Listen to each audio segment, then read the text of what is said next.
Hey, what's happening, everybody? Coach and Beyond with Coach Sagasa. This is Minutes with Coach, and today we have a great special for you today. Today we have an author, CEO of Make a Change, Inc., and also a father, husband, and entrepreneur, you might say. So without further ado, Josh Therrien, could you please introduce yourself to a lot of the followers, please? Yes, thank you so much, Frank, for having me on the show today, Coach. I'm very excited to be here. Yes, I am a father. I am a entrepreneur. I started Make a Change Inc. in June last year, so I really love that. So I bread and butter, and I did write a book, which I'm launching on February 17th on Amazon. So I'm pretty excited, man. That's awesome. That's awesome, man. Now, can you quickly tell us a little bit about your book? Yeah, absolutely. So the book is called Double or Nothing, 2x Your Income in 2 years. It's basically a book that I wrote to help people just get on the right path and how they can double their own income. That a lot of it talks about, going through different seasons in your life, different investing and things like that. Of course, because I also do real estate investing on the side. And I talk about how much work you're gonna have to, do to get to that level. And then I end the book with talking about your why and your purpose in life, which is your number one driving, motivating factor to get you to that in life every year after year after year. So I wrote it on February 17th. We're having like a book launch party at 7 o'clock at night Eastern Standard Time till the end of the night, midnight. And I'm launching it on Amazon at bare bones price, man. So it's gonna be like $5.50 or something like that. So I'm pretty excited about that, though. No, man, I love it. That sounds great, man. So, I got to ask you real fast, and this is, of course, off the topic of the questions that we have later on in the episode. But, as far as what really motivated you to or inspired you to want to write a book? Well, back in June, I actually started writing it. And I was on an airplane going down to Florida for a trip to one of my houses down there. And I was just thinking to myself, why not start right now writing a book? Because I can, first off. And then I was just like, I know I've done some pretty good things in my life at a young age so far, and I want to be able to help other people be able to do it as well. Love it. I know that I've traveled the world, not that that's what life's about, but I hadn't even started Make a Change Inc. actually, and I started writing the book. And when I started Make a Change Inc., I knew that that's what I was going to end the book with, was your why and your purpose in life. But I just wanted to help people, get to another level in their own personal lives. Now, shortly after I started writing my book, I just happened to see a status by Grant Cardone, and he said, "All right, you read all my books, so I want you guys to go write your own." Something like that. It was something along those lines. I was right. I got you, Grant. I'm already doing that. So I'm pretty. I plan on writing more books in the future. I actually already have another little book that I've already started, but I have to get ready and rock in this one first and foremost before I get into that one. Okay. So Yeah. People can go on my website. It's joshtherrien.com. They can add me on Facebook if they want to find my website as well. But that's where we're gonna have like the sign up and just a little more info on that. Awesome. So real quick for everybody listening and everybody following, this is just Joshua Therrien, and he's also an author, CEO of Make a Change Inc. And describe a little bit to us about what Make a Change is, the whole concept behind it, please. Oh man, Make a Change Inc. is my passion in life. Beyond my family, which is my number one priority, my kids, my wife, and of course my faith. Make a Change is like my passion and my fuel in life. I started in June 22nd, 2016. The reason I started is a little bit about my past, which maybe we'll go over a little bit later. Long story short, I lost both my parents to drug addiction. I'm now a foster care parent with my wife. We started that almost 3 years ago with my two beautiful nieces and my nephew. And we decided with some friends of mine, why not start a whole organization dedicated to trying and helping these kids who don't have an uncle or a grandfather and grandmother in their life to love them. So we started Make a Change Inc. And the mission with Make a Change Inc. is to provide meaningful memories and education to these kids to try and guide them on the right path in life. A lot of times, and I'm sure you being a product of the foster care system, correct, right? Yes. Yes. I mean, a lot of kids don't necessarily have, from my experience, that person in their life. I know a lot of times they're going house to house and they don't necessarily have stability and things like that. Our goal is to really try to be in their life and impact them in a positive way. And then beyond that, beyond like United States, we also plan on working in third world countries with like orphanages and things like that. So that's our bigger goals beyond the States. That's awesome. That's awesome. I'm glad you did, because you bring me up to a great friend that we actually share the same affiliation with, and that's Mr. Trevino, who's also a foster parent. And I have so much respect, and as I expressed to Mr. Trevino yesterday, is being a product of the foster system. My heart goes out to every foster parent. Actually, we have a few in our community that I really resonate very well with, and I share a strong communication and relationship with, because I think it's phenomenal. In fact, I went to a game with some folks here locally in our community. Went to a basketball game and took their foster kids too, and was a part of their moment in life at that time. They're now back with their parents, but ultimately, you're absolutely right. I've been a product of that, from foster home, bounced around, homeless and stuff like that. And you have seen some of that too. And I'm glad that you're doing that, because there's nothing more exciting. I mean, with today's value, as far as statistically speaking, you got 22, almost 23 million children that are actually homeless in America. That's just in America. That's not around the world. It's just in America, which is astounding. Those numbers are catastrophically dangerous to even think about, but it's true. And so, I'm glad that you're doing what you're doing, man. I appreciate you.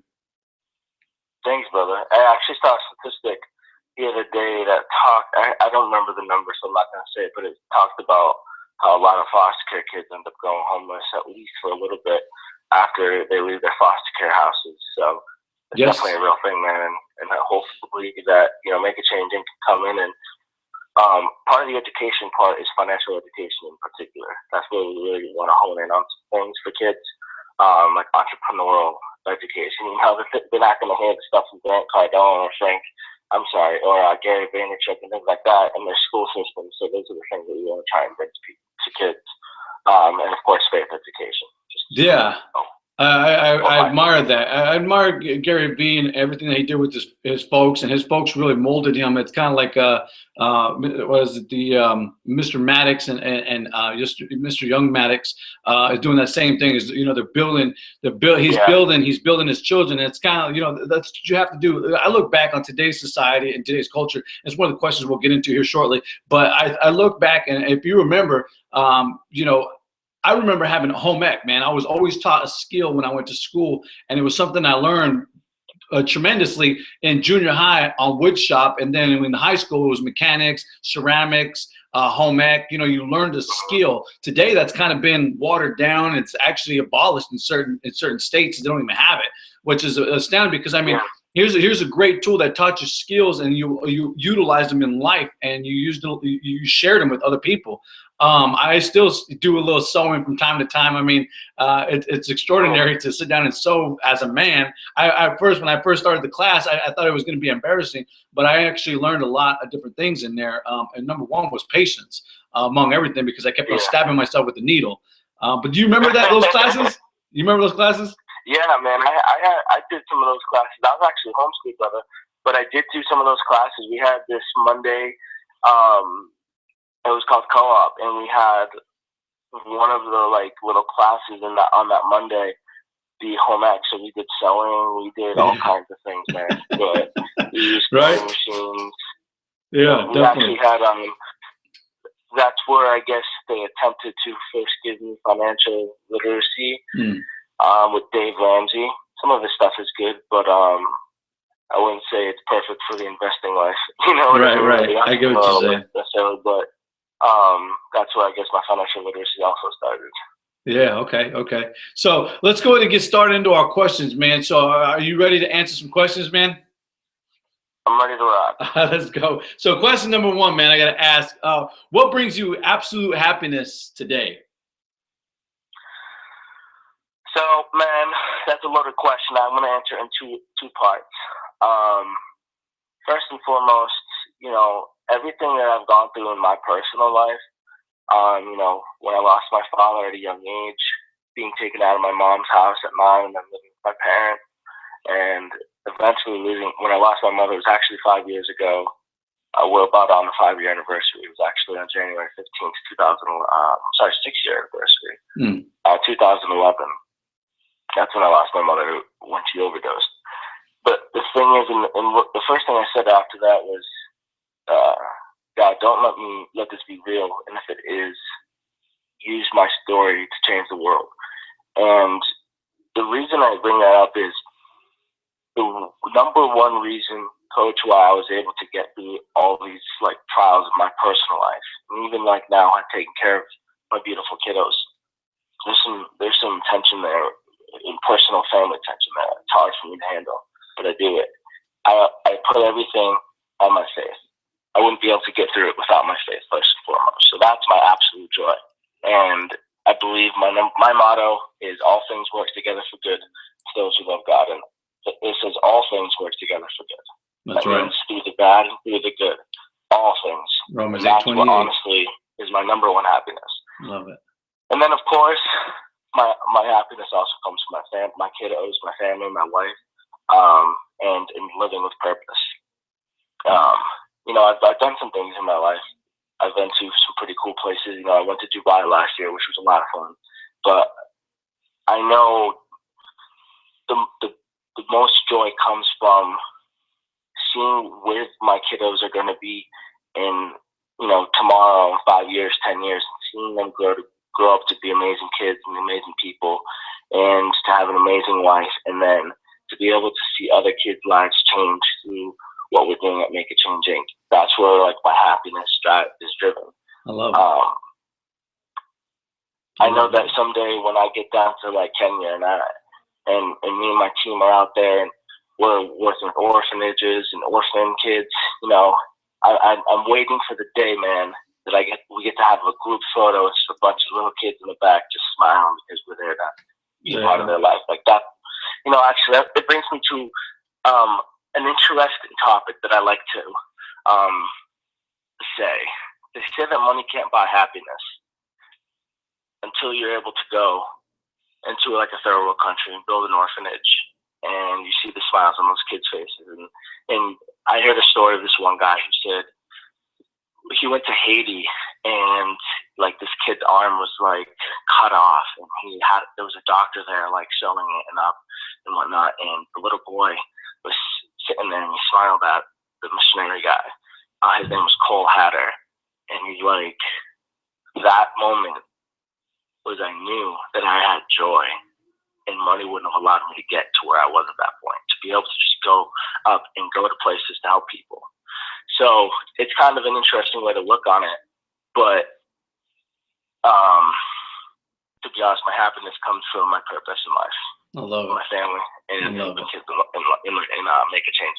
Yeah, I'm gonna piggyback on your topic there, because the question was what brings you happiness, and I'm absolutely happy to hear that it's your why, basically, of why you exist in today's life. But one thing that you said earlier in this question was, how money can't buy happiness, but being able to build. And I automatically, as soon as you said that, man, Oprah Winfrey just came to mind, because Oprah Winfrey has opened up different orphanages, different schools, institutes around the world, especially in parts of Africa.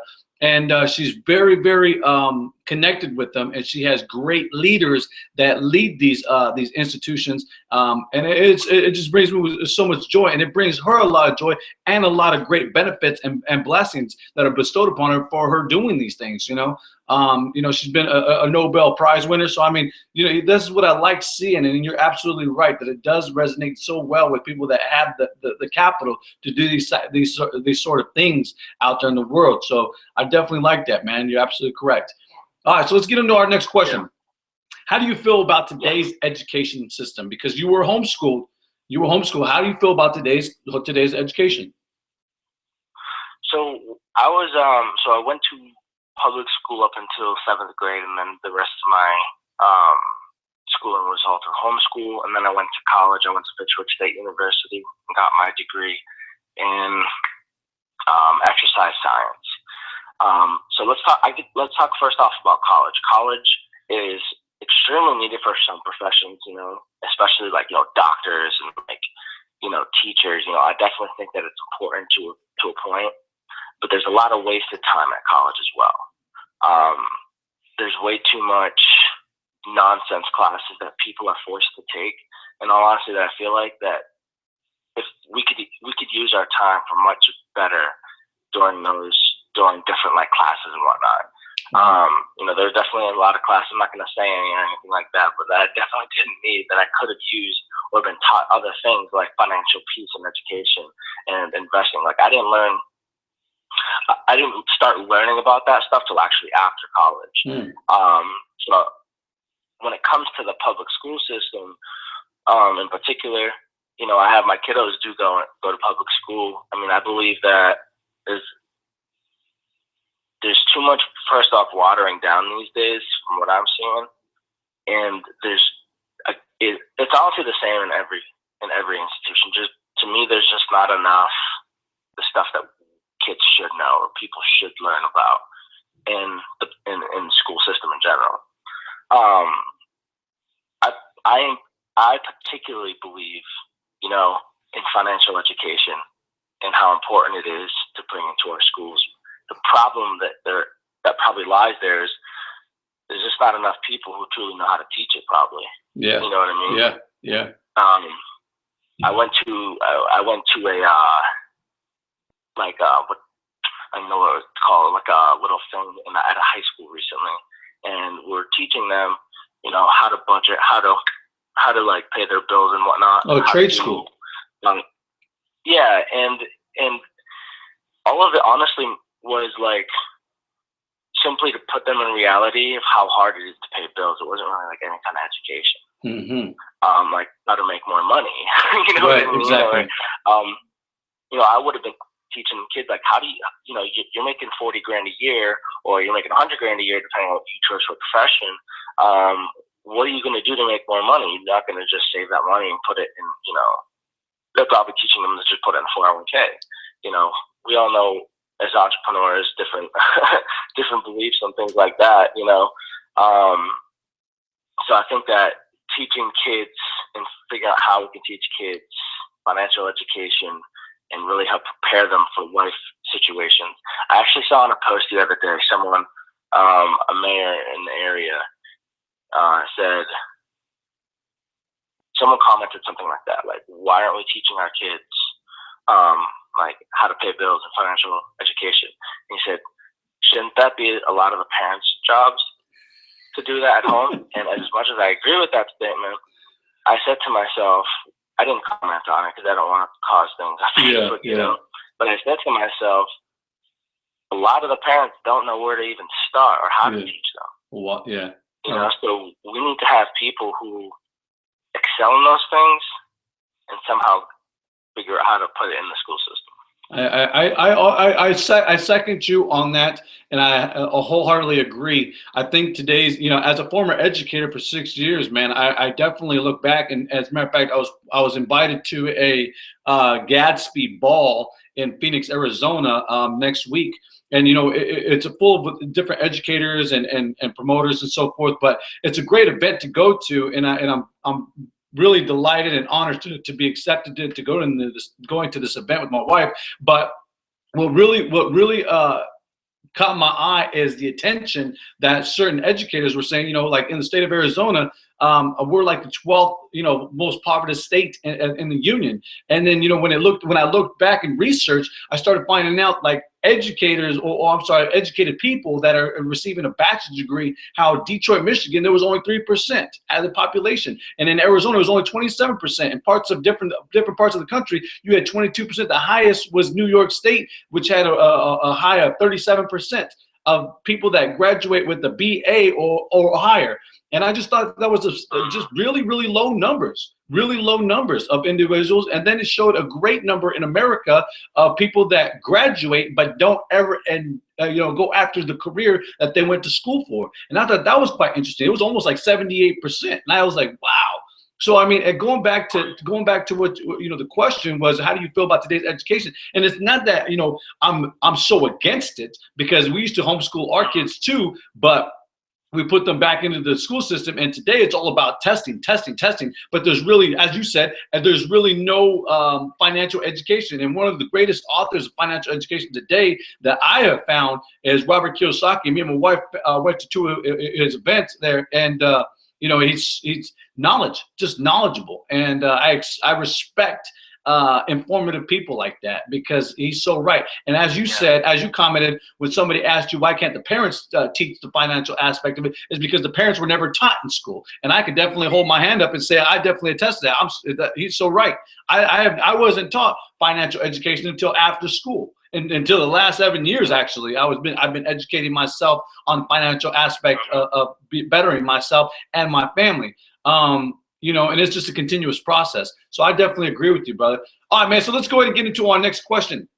How do you feel about today's culture, being that you have kids and looking at generation, this generation today? What do you think about today's culture? Man, there's a lot going on in that question.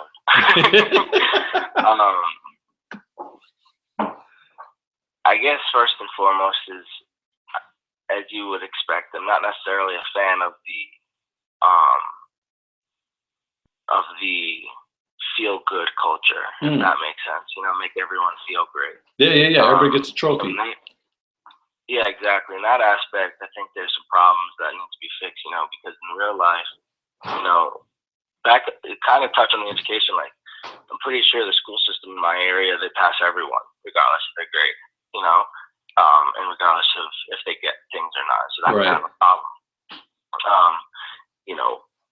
Participation trophies, they should just be like pieces of paper, not trophies. Trophies should be there for the winners, right?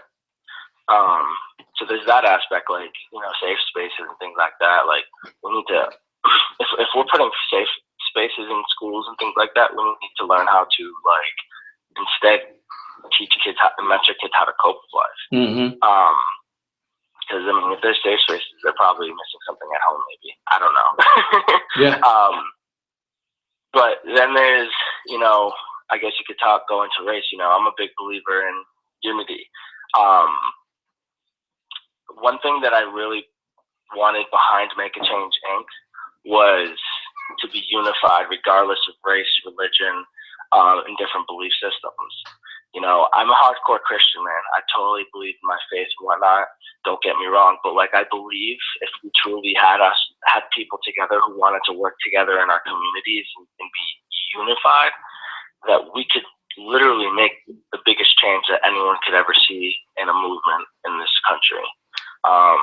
So we don't have enough unity, I see. When it comes to religion, people are always bashing one or the other. And again, as I say, I'm a hardcore Christian, man. But I see people not willing. I see Christians, not willing to get out into the world and be the light of their world. And I see people on the other end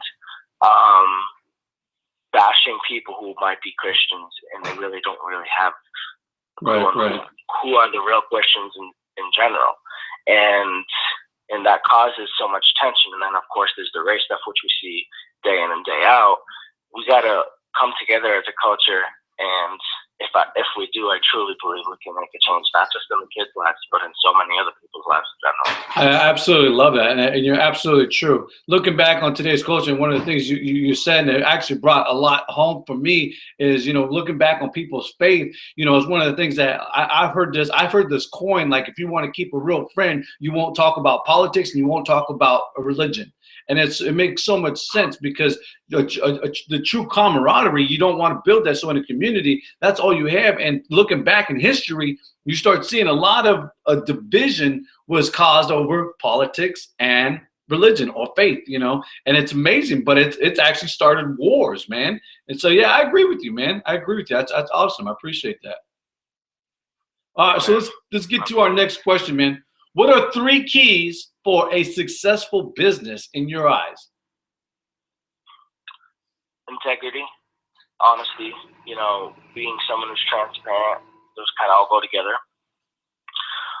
First and foremost, hard work, willing to grind, willing to make it happen, willing to stick, trade in the 40-hour work week for the 80-hour work week and still somehow figure out how to balance your family life and your faith if you have it.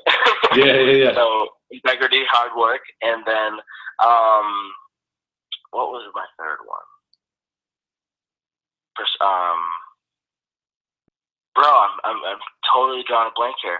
I am writing a book actually called called The 12 Essential Characteristics of Successful People, and knowledge. Knowledge, I love knowledge. Continually learning, reading books. Learning what your business is, and honestly, a lot of businesses you can learn stuff that'll apply to all businesses in general. But then you can go deeper, and you can, like for me with Make a Change, I could go and I can work with people who have done successful nonprofits, and I can be mentored by them specifically. Or in real estate, I can go and be mentored by people who have been super successful in real estate. That's my other niche that I'm trying to expand and learn. So knowledge, mentoring, getting better education at what you're trying to become super successful at. You know what? I love your 3, man. I really do. Integrity is huge, man. It really is, and it's almost uncommon today when you see. I mean, I'm serious. Like me and my wife, that's one of the things that when I do a speaking engagement, that's one of the things I automatically see, especially if it's for a restaurant industry. I always look at the person. I always look at their integrity. I'm always, and my wife says, don't be so judgmental. It's like, I'm not being judgmental. I'm just being an inspector. I'm inspecting and seeing how their traits are. I'm looking at some of these traits. And so I like that. That number 1 is your integrity. And the third is that knowledge, man. That's overwhelming. I mean, because the knowledge has a beginning and no end. And you're so right, man. Just keep on learning. I dive into a little bit more as far as myself. Like, I'm very diverse when it comes to my learning skills.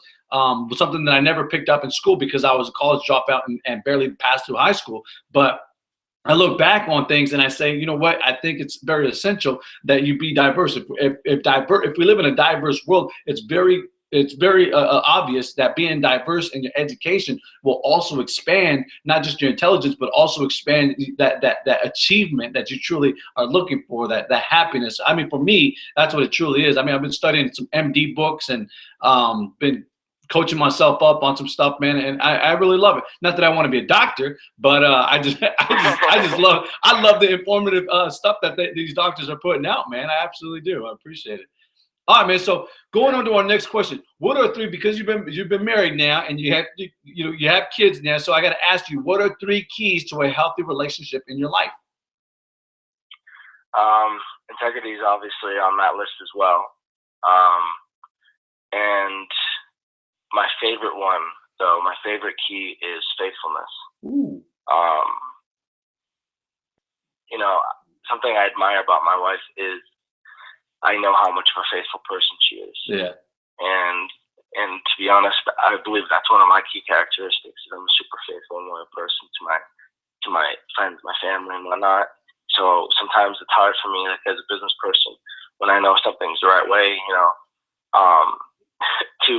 to stop teaching them, even though like they don't necessarily care at the moment. What I believe necessarily might be the right way in life.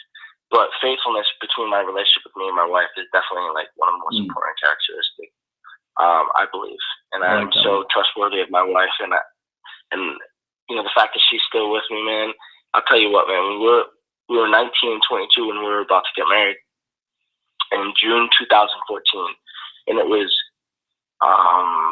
2 months before we got married. We weren't living together yet. We were waiting until we got married.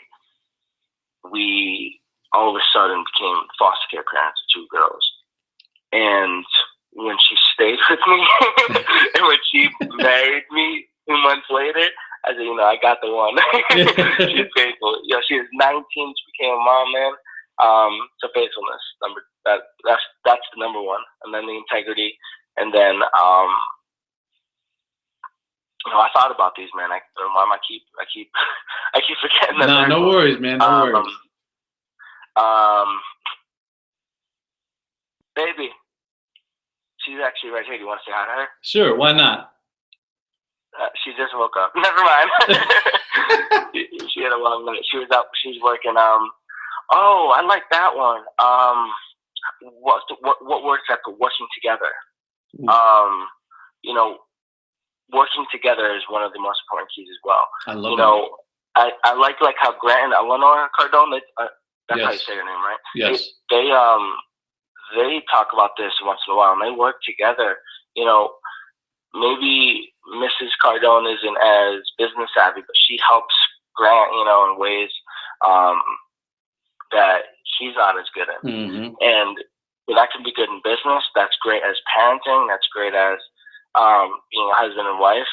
So working together, and you know, a lot of people are afraid to get married, man. And you know, one thing that I was, you know, being coached on and mentored by so many, bro, was why are you getting married so young?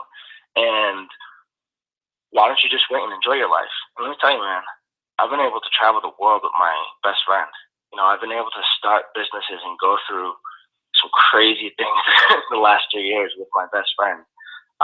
So I wouldn't change the world. So my biggest advice to people out there who haven't been married yet or who aren't married is, when you are getting marriage advice, and this is to go with any advice really, bro, listen to those who have been successful in marriage, or take it a step further in general life. Anything you're trying to get when it comes to advice, listen to those who have been successful in what you want to be. You know, so you're not necessarily listening to someone who's been married or who has been married and had a successful marriage, when most people say marriage is a terrible thing. Yeah, man, there's ups and downs. Yeah, Daph, I appreciate that, man. Because looking back on, I could definitely serenade with some of the things that you had mentioned. Because ultimately, like, I look back and have been involved. I mean, me and Sarah got married. I was 19. She was 16, man, and she became a mother at 16 years old. You know what I'm saying? So looking back on life, like it really, I surrounded myself around, those that have lived the American dream in marriage, and with the prescription of successful marriages.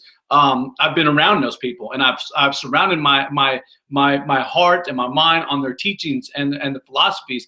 And so I instilled that into my family. So being faithful, I mean, when we first got married, man, there was a time where I left my wife for almost 6 months because I wasn't adamantly ready to be married, to be tied down, and to be a father. So I was a fool. Plus, I was doing some things that were embarrassing to even mention. But I mean, nonetheless, she took me back. She forgave me, and we've been married 17 years. And we've been together 18 years. So I mean, it was very exceptional to hear what you had to say, because everything that you talked about, the integrity, the faithfulness, of the relationship, and that strong communication, is one thing that I always look so hard on with core values in a relationship, is your communication with one another. Are you sitting there? Are you listening? When I consult with my business, when I consult marriages or relationships, is typically 99% of the problem is because the lack of communication or the lack of effort and love, and so I always look at some of these traits real quick, man, and I'm able to decipher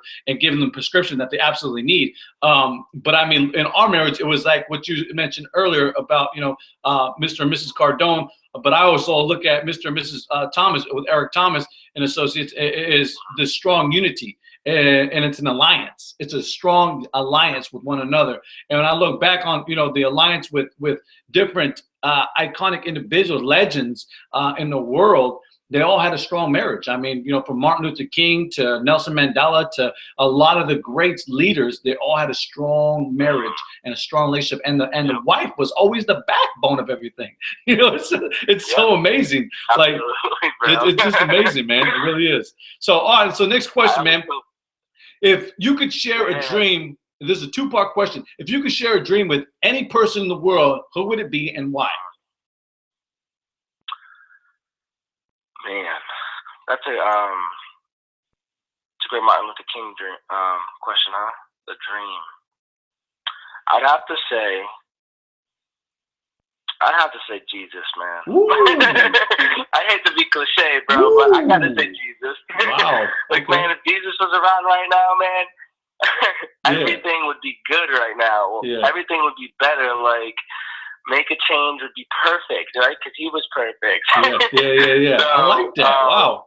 You know, he'd be the ultimate mentor, man. He'd be able to guide me and put me in the direction I need to go to make things happen, and ultimately make them happen for him, which is my ultimate goal. Right.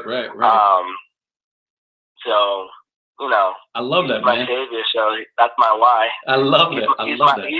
He's my driving force behind my why, and my why is my driving force behind my life. You know, I've heard you mention in this time of conversation, I've heard you mention your why, and as strong as faith as it is, and I've seen that just by the character and what you represent. I've seen that multiple things that you've posted or on your site, but also in this conversation. And, you know, I could definitely serenade with that, because that was one of the things that I had to transform myself in 2010, in the 7 years of transformation and beyond is my why, is knowing that faith, having that faith, that strong faith, you know. So, I mean, I love that, man. I appreciate that. All right. So our last question, man, as we start heading out of here, what is your mission statement for 2017? Because we're just about done with this month, which means we have 11 months after this, man. So I mean, I got to ask you, what is your mission statement for the rest of this year? Build it, and they will come, as they say, and so the dreams, man. That's right. That's right. My 2017 is focused on becoming hyper-focused and building my nonprofit, building my real estate, building my marriage, building my faith, building my health, building and building and building is my 2017 focus and mission statement. I love it. I love it. You know what? Looking back on everything, you're absolutely right. Because, you know, as a former special inspector, as a soil engineer, I used to think back, like when I first started going to school for soil engineering, is how buildings were built. Because I never thought about it, man. Like I never, even the roads that we drive on, like I was testing roads and highways throughout the state of Arizona and Nevada. And, you know, I always wondered, like, you know, when I started taking the classes on the soil classifications, the different classes of soils, and it really blew my mind. It was so interesting that I started diving more into it and started almost diverting and going towards the structural engineering aspect of things, because I got so caught up with the building aspect that I was involved with a couple multi-billion-dollar projects in Vegas, casinos and stuff like that, that I was so stronghold on the foundational plans. I used to just love collecting foundational plans, the structural plans. I used to love collecting them because I just found it so fascinating, man. The cut view, the keys, and everything else that went in the logistics into it. But yeah, building is very essential. But building on a strong, solid rock is absolutely, it's permanent. I mean, just like New York. You look at New York. New York's most of, if not everything in New York, is built on a rock, on a solid granite rock, and it's just astounding. Yeah. Like, you know, those buildings don't go nowhere because they're built on a rock, you know, and you know, they're not on sinking sand. Like you see some houses in the state of Arizona, man, when a wash comes, man, their houses are wiped out and buildings are wiped out because you look at California, when they have, you know, horrendous rains, man, it's just catastrophic to see some of the houses coming down the mountains and stuff like that because they built on the side of sand, man, on just soils that were not conducive to building on. So I like that, man. I tell you, I'm surprised Dubai's still above water. Yeah, I agree, man. I agree. You know what? A lot of strong engineers that I actually worked with, man, went over there and built some big, huge skyscrapers, man. I wish I could have had the opportunity to go there. Of course, I wasn't fully educated as they were, but I mean, it was a great opportunity to work with them side by side in Phoenix, Arizona, and in Vegas. But yeah, seeing what they did out there is really astounding, man, because I mean, they drilled into the earth and pumped concrete down there, and then this expansive concrete material, I guess, yeah, it was a material that they used, a solution that it just expanded with the salt water. So it was kind of interesting how they did a lot of things over there. But yeah, yeah, they're among one of the other countries that are. It is astounding to see where they're at with their building, and they're building like all the time too. It's amazing. Yeah, it really is amazing. Yep. Well, Josh, go ahead. As we start to head out, man, you know, our calls are 45 minutes. Our conferences are 45 minutes. I appreciate your time, man. And before we head out of here, please express to everybody that's watching, all the listeners, where they can find you once more, please, and the name of your book. Yes, they can find me personally at JoshTherrien.com, JoshTherrien.com. From there, they can find my book. First thing that pops up is to sign up for the book launch on February 17th on Amazon, 7 to midnight Eastern Standard Time. And then they can find my social media links on Facebook, Instagram, and Twitter straight from my website as well. They're on those little icons. And then MakeAChangeInc.org is where people can find more about my 501c3 nonprofit and even get involved anywhere in the country, no matter where you are. We're looking to expand this thing to make it statewide, regional wide, and global. So awesome, man. I appreciate that, man. Definitely. Well, Josh, Mr. Therrien, I appreciate you being on Minutes with Coach, and thank you so much. And blessings to you and your family and everything that you're doing, man. Keep doing what you're doing, man. And again, my heart, my family's heart goes out to you and everything that you're doing with the foster kid, man. I love you, and I thank you so much. Have a great and beautiful day, sir. Thank you, Coach. You too. Take it easy, brother. Take it easy.